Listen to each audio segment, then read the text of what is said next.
everyone. Welcome to our brand spanking new podcast. We are so excited to be with you today. My name is Sarah Dusek, and I am the co-founder of Enigma Ventures. Enigma Ventures is a venture capital fund that invests in female entrepreneurs. And prior to being an investor, I was a founder, an entrepreneur, and still am an entrepreneur myself, founding Under Canvas, the largest leading glamping company in the US. And now I'm also the founder of a new travel company called Few and Four, and we take people on extraordinary adventures around the world and do sustainability and carbon initiatives and help people travel regeneratively. And I am Mona de Vestel, and I'm a writer, an author, a writing coach, and an editor. And I work with clients and help them write their books. I'm also a ghostwriter. I am a former college professor of creative writing at the State University of New York for a number of years. And then when I moved to California in San Diego here, I decided to launch my own business under my name. And Mona, why did we decide to do this podcast? Why are we here? We have been talking for over a year, and we decided to open up our conversations to the public because I think they happen to be interesting conversations about various topics that really help with personal growth, personal development, and creativity and passion and making things happen. Yeah, I think what we've discovered together over the last year is there's one level of challenge for entrepreneurs to embrace, which is the physicality of doing the work and overcoming the challenges that we face on a day-to-day basis. And there's a whole nother level of challenge, which is personal.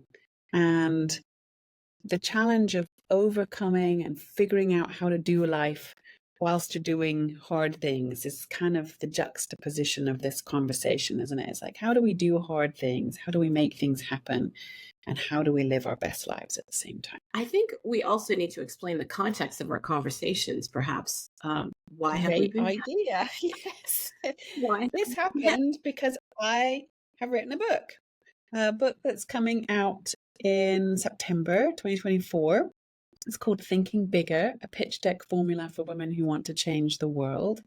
And Mona has been my guide, and not just my guide for writing this book, but my guide for navigating my way through a whole bunch of sort of life challenges, big issue topics. And we've been unpacking those issues and topics and themes together under the guise of exploring writing and telling stories and figuring out how to navigate our pathways for hopefully helping us to have better, more whole, integrated lives. So our topic today is balance, which is a fantastic topic because we've been interested, you and I, Sarah, in finding out like how, as women, as female entrepreneurs, do we maintain balance in our day-to-day lives between our personal lives, our business lives? How do we juggle these various elements? I think it's a really important topic. Agreed. Except I hate the word balance. I really loathe it because it implies somehow that we have to magically juggle everything and keep all these plates spinning all at the same time, and you have to keep everything kind of like whirling.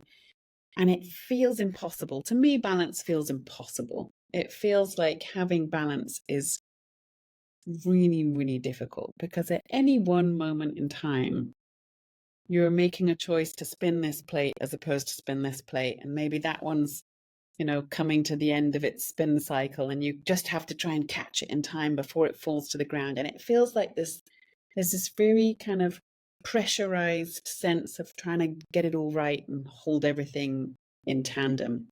So I don't love that word, but I do love the concept of like having an integrated life, like having a life that works. I mean, and that's the big challenge I am constantly wrestling with, is the sense of how do I do big things?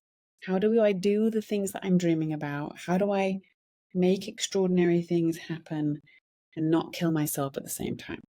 How do I have a life that works whilst I'm Mhm. still trying to shoot for the moon and do amazing things and make things happen? And I think that's the big question for many female entrepreneurs in particular, Mhm. because that's the challenge. And so the word I love better than balance is harmony, because Totally.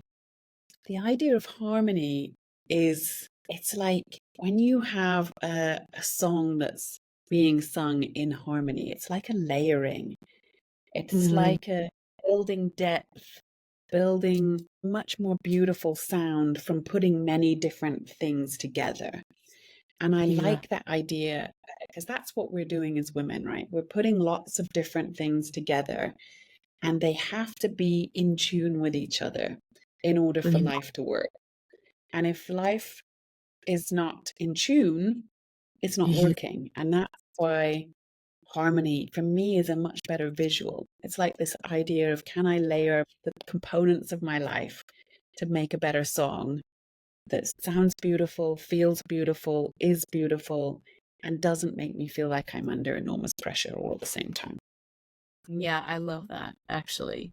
I feel like when I'm listening to you talk about harmony, it gives me like this sense of just peace and relief, in terms Mm, of it's not another to-do element on my list. Like balance feels like I have to eat healthy, I have to spend quality time with my children, I have to engage with my employees, I have to maintain balance in my life. It's like another to-do and it like feels constricting.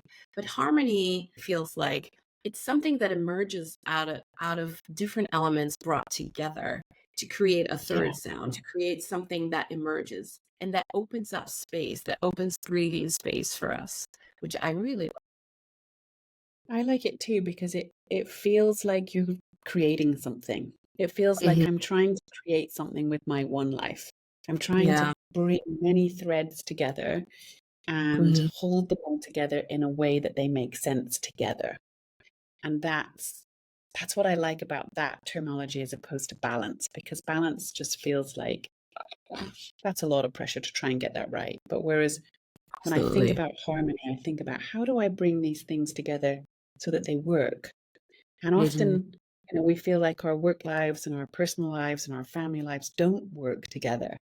And Mhm. that's the bigger challenge, is how do we bring all these pieces together so that they make a Mhm. beautiful song and they actually work together. And as you said, you create a third sound. There's more sound, not less sound. And I think the first most important challenge is giving ourselves permission to even have this life of balance, as if or a life of hardship in terms of like balancing, especially when I'm thinking of motherhood and work, motherhood and business, like allowing yourself, is that even possible, right? To have this breathing space, to thrive in both realms and to do well in both realms. I guess that's the first challenge that I see. That is my biggest question, I think, in life, is like, how do I do all these things well? How do I get to be a good mother and have huge, crazy, ambitious dreams? How how do I navigate that? And how do I not burn myself out in the process? How do I tend to myself well, tend to my family well? How does it Mhm. all go together? And I think that's the real challenge of harmony, and figuring out what that looks like. And as I was journaling this last week, and I realizing I was feeling guilty about my child. I have two boys, two teenage boys, and I was realizing it was time to just do a check in with myself again as to whether I'm spending my time in the right ways, and thinking about what gets my time. How do I give of myself? How do I invest myself? Who's getting what? How am I Mhm. integrating the things that are super important to me? And I did this really fascinating exercise this week, which I highly recommend. And it's called What's on My Plate. And I drew I took a big piece of paper and I drew my plate. I drew a big plate, And in the middle, I wrote my life.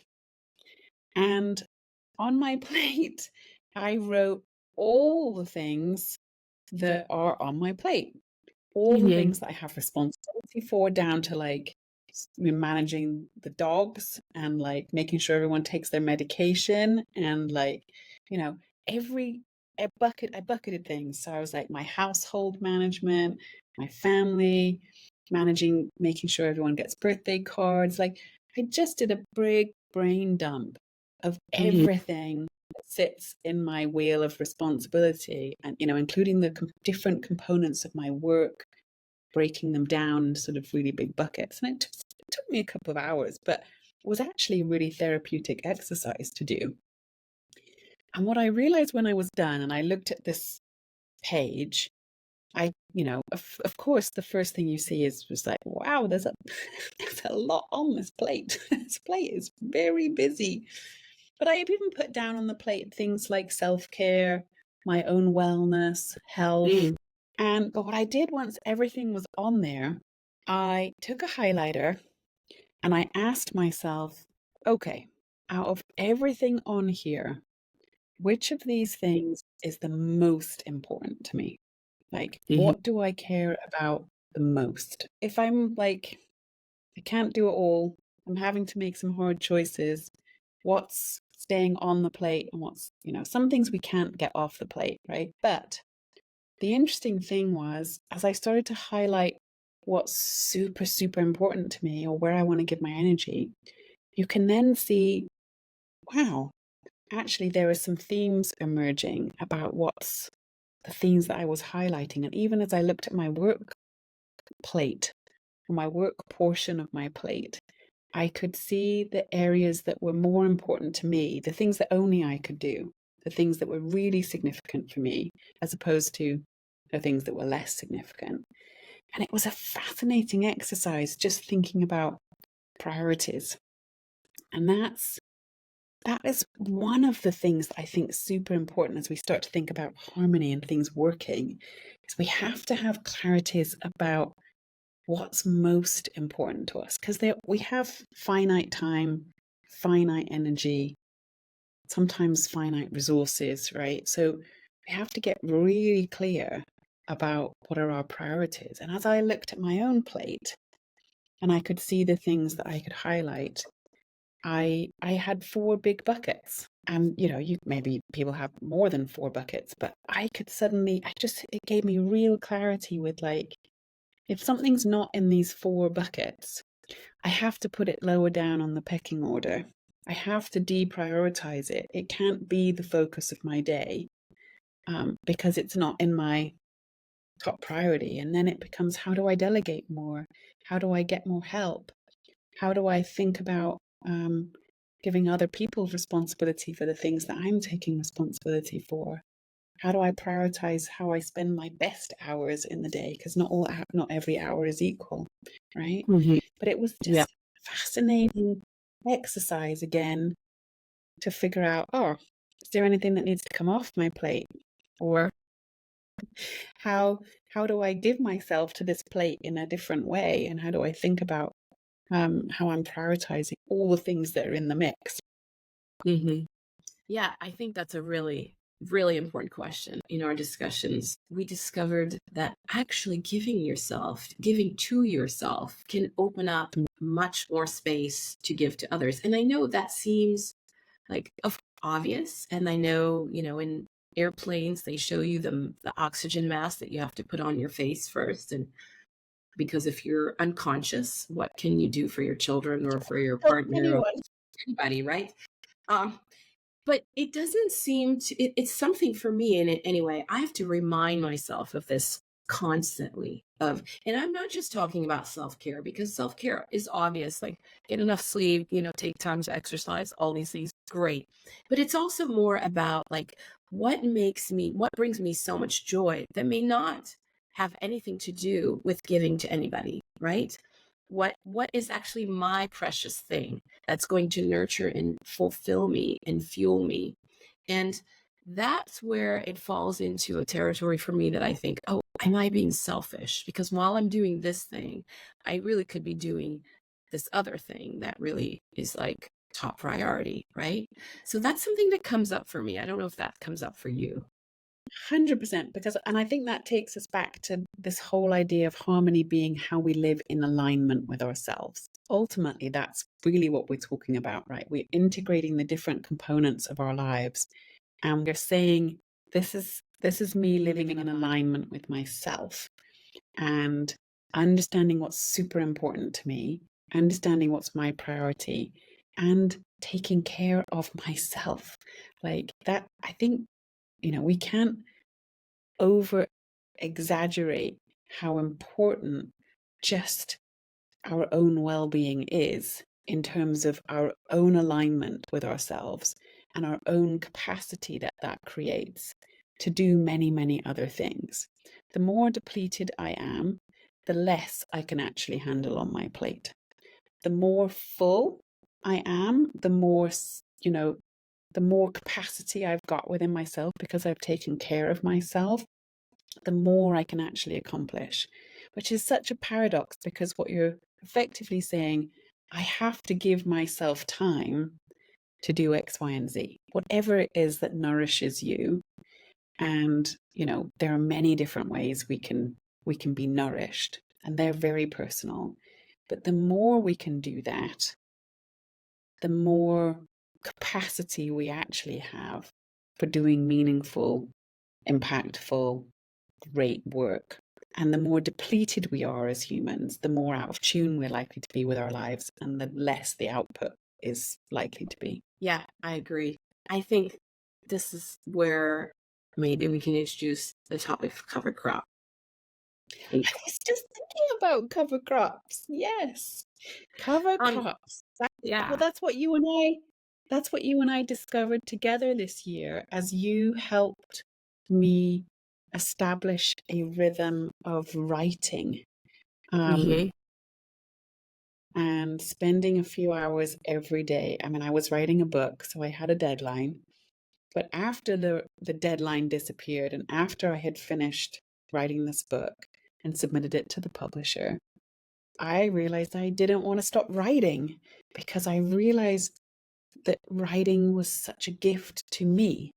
Like, besides anything else that I may ever say that may be anything of interest to anyone else, what I was discovering was that writing was like a nourishment to my own life. It was like my own life was the soil, and writing was like putting fertilizer, or as we coined it, we talked about a cover crop. And a cover crop, quite simply, is this idea of, farmers sowing a crop that just covers the ground, stops the weeds growing up, and puts nutrients back into the soil. Its whole existence is to put nutrients into the soil and to replenish the soil. And this last year with you, I started working on this whole idea of replenishing my life and putting a cover crop on my life to stop weeds growing up and to nourish myself. And writing became that way of doing things, that way of sort of nourishing myself. Which was unexpected and a surprise because I had not imagined it would ever be that. But I do love that idea of what are the cover crops in our lives? How do we nourish ourselves? How do we make sure that we've covered our soil so that we're putting our fertilizer back into ourselves? I really love this idea of cover crop because it actually pushed me to think about, of course, what is the cover crop for me, which is what is this life sustaining element in my life that nourishes me, that keeps the weeds away, that is not necessarily for harvest, right? Which is a fundamental point, right? We're not trying to, oh, how am I going to capitalize on this? What is this? Am I selling this? Am I producing this? Whatever the word is to yield a product or a result. It's more about the nourishment aspect, right? It's about the life sustaining element. And I thought about that for myself, which of course for me, it always is writing and it's always nature and hiking and being with animals and dogs and, but But really, what was mind blowing for me is when I was talking to you, which was the idea that by doing more, or by doing this element that is an additional element that one could argue, oh no, you've added something onto your plate which is already quite full, it's actually allowing me to yield more, right? So I'm doing less on terms of a productive level, right? I'm being less productive because I'm out there in the woods, daydreaming with butterflies, or I'm writing in a journal, or I'm writing a text that perhaps is going to yield absolutely nothing for the public, right? This may not be a book. This is just me connecting and engaging with myself. So the idea that this is actually something of doing less to yield more is a mind-blowing point for me. Yeah, I mean it's the whole idea of like increasing your capacity so that you can yield more, right? And that's why I love the symbolism of soil with this whole concept of cover crops, because it's like the more nourished the soil is, the more likely it is when you do plant a crop that's supposed to grow and supposed to have a return, the more likely it is, because your soil is nourished and healthy, the more likely it is that that soil will yield a really great crop, and not just, a good harvest, but a great harvest. And I love that idea of investing in yourself in some way, your own soil. Not that you might not see the return from that particular investment necessarily, but you should see it come back in other ways, in other things, by it producing more in some other outlet. I do know in my own life, the more I have capacity, the more I've given myself space to think, the more I have brain time, like free brain time, if you like. My brain's not cluttered, my brain's not over busy, my brain has had time to process other information. Those are the times when I'm most likely to solve some of my biggest business issues or my biggest challenges, for example. And it's like the more capacity I've built into my life, like the free capacity I've built into my life, which maybe you can even call it dead time, right? So it's like downtime. And so I think of my writing time as downtime. I go for a swim every day. I call that downtime. And it's like, it's time for my brain to decompress. And it's in those moments, it's often those moments I have my best ideas. I can solve problems. I can be creative. I can look at something a different way and suddenly go, oh, that's what we've got to do with that. That's how we overcome that challenge, or that's how we deal with that. And it's like somehow we have to build in space and breathing room and brain emptiness time. I remember this one time I was on a plane I was on a business trip for Under Canvas at one point in time, and traveling from one city to another. And I was reading a magazine. I had no Wi-Fi. I had nothing. I was just reading on the plane. And some of those moments have created like the best action plans and the best, opportunities and creative ideas. And, I came up with my best marketing plan, I think, ever one time for Under Canvas when I was sitting on a plane and just reading and just like nurturing myself by just reading a book and enjoying reading the book, and suddenly had like an amazing aha idea that was really, really impactful for the business. I guess what we're trying to say is trying to be productive 100% of the time is not the best way to live in harmony with ourselves or have the most creative lives. And creating capacity to nurture ourselves, to invest in ourselves, to give our brain space is the best way to feed ourselves and to nurture ourselves. Absolutely. And actually, I agree with you when you said trying to be productive is not the best way, because for me, my cover crop has to be disconnected from my understanding of like, will this yield productivity? Because if I connect that, if I have an expectation of output, it actually kills it for me. I think it's because I'm in a creative field and my cover crop happens to be writing. And of course, writing is also my business and it's my work. But if I allow my cover crop, my writing, the joy of writing, the that moment when you feel like this a timelessness involved for me, when I'm in my zone and I'm writing from this place of absolute engagement and connection, there is a timelessness that happens. But Mm, I always say to myself, oh, great. I hope this is going to be, usable in chapter 3 of this book, or this will be a book, or this will be, is this a bestseller? Or is it that's that's not what it is. Because really for me, what I'm trying to do is to get in that zone of like feeling that I am being myself authentically without any expectation or burden of result or yielding. And that actually, ironically enough, increases and yields productivity because yeah, I'm me and I'm happy. it's the harmony, it's flow, it's being in your flow, isn't it? As we keep coming back to Yes. this concept of harmony, Yes. it's like, how do we stay in our flow? How do we do our best work? How do we um, protect our lives, integrate our lives so that we have the best possibility? And being focused 24/7, it's just not it. It's We not, just won't be living in harmony with ourselves. We won't be in our flow if we're trying to isn't be it? productive 24/7. It's just not possible. Yeah. It's really about the feeling that you get from the activity.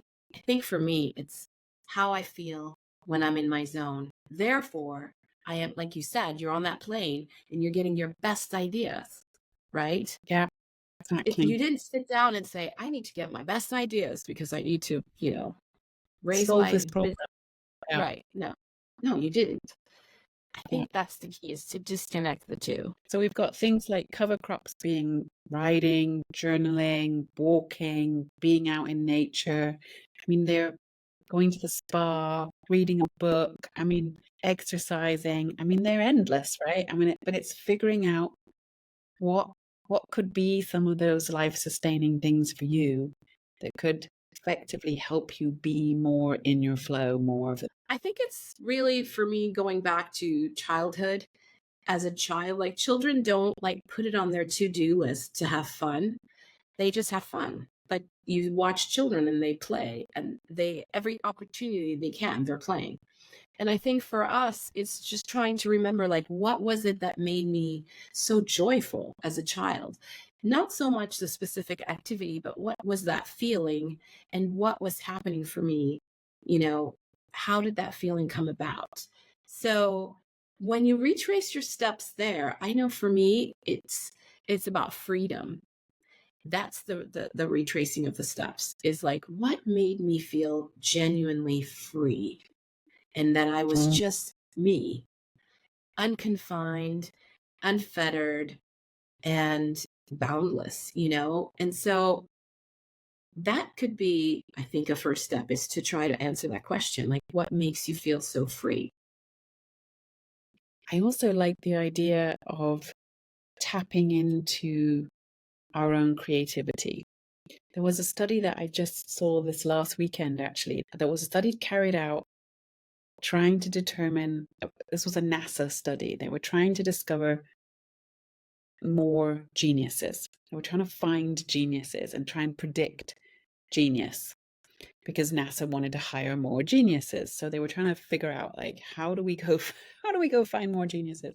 And they started this study and they started looking at the behavior of children and what they used the concept of creativity and the ability therefore to problem solve by studying how many children were able to be creative. And like 98% of children were able to be creative because they were able to play.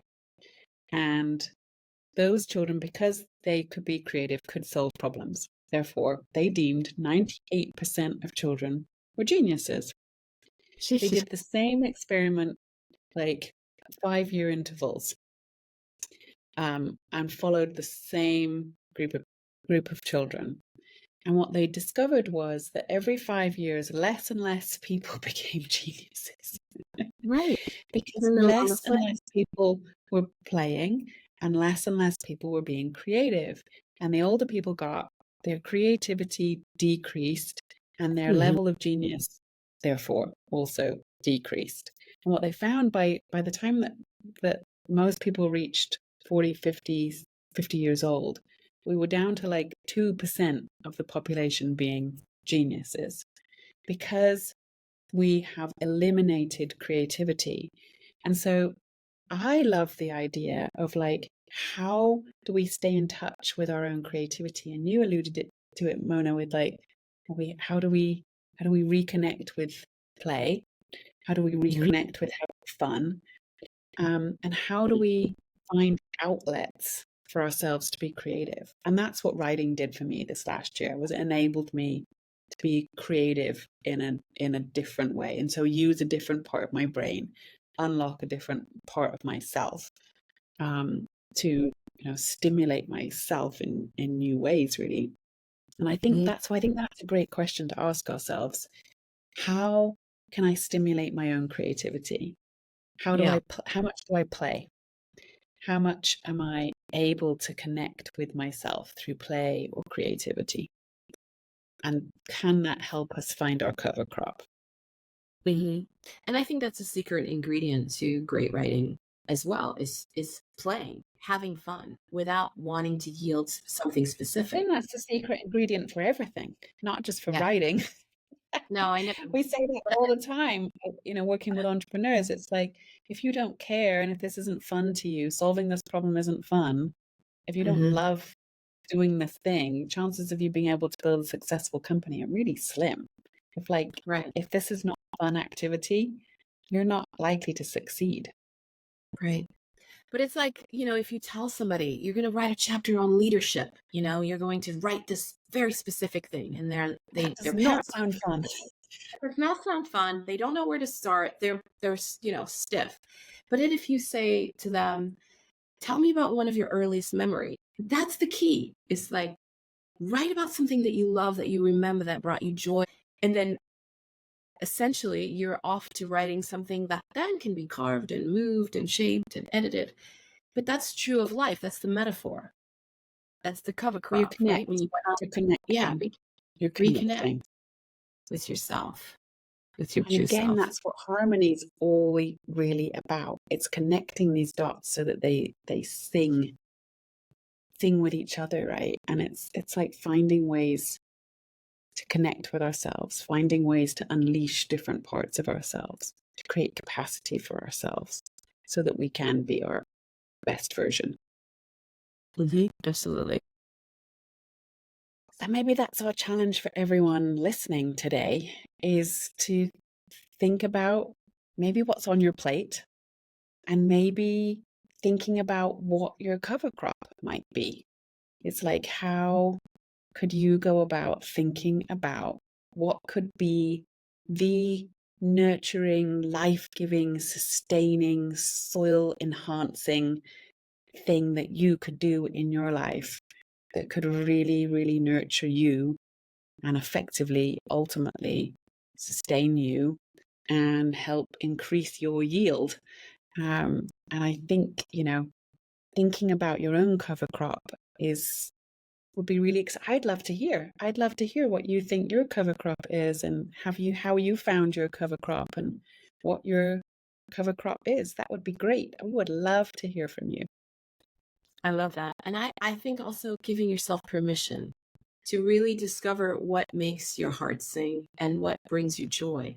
And Mm. release yourself of the feeling of indulgence, like, oh, I'm indulging myself. This is so, and just allowing that to happen so that you can have fun and you can nurture yourself and you can nourish yourself. And I guarantee you that that is the most freeing feeling, and also yields the most beauty, which is all I think at the end of the day is, that's all I'm seeking, is having fun and feeling free and feeling myself, feeling like I'm being me. That's what I hope for everybody. Yeah, me too. Being more of me. More of me. Yes. Being more Yes. me. I like that. Let's be more me. And how do we sing better songs? How do we make better music from our lives? How do we tend to ourselves, and how do we have to give ourselves the best shot from making the best music out of our lives? And Yep. how do we have a whole lot of fun at the same time? I love that. Yes.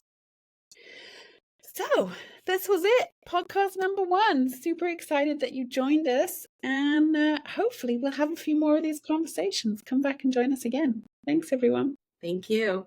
Bye.